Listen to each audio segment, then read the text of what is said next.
Amazi mugendana aturitse kandi adaseseka. Kuri etape ya kabiri niho mutangura kugira gute kuyarekura. Amen.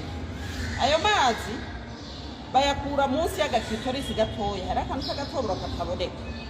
Kagiye umugabo akoga kwinzanye gutya. Amen.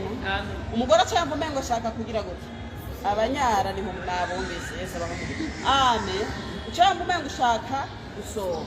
Benshi narabicwa no kwimunyamunya ngo yobagize gute yobasobye icumaza ati ndaguha yakanya canka yashushe menshi canke make. Amen.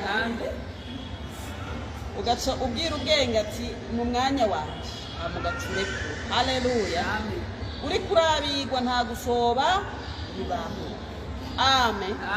Niko umubiri w'umuntu Imana yawugize gute yawuremye. Akamaro ko gusohora ayo mazi sakandi. Haleluya. Ya mazi mugendana aturitse kandi adaseseka.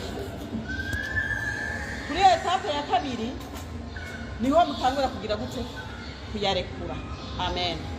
Ayo mazi bayakura munsi y'agakitorisi gatoya, hari akantu k'agatoboro kataboneka.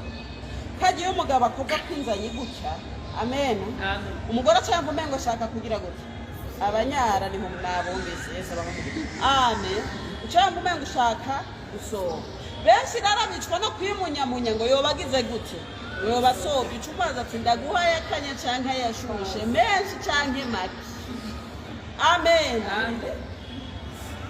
Ugaca ubwira ubwenge ati mu mwanya wanje amugacureko.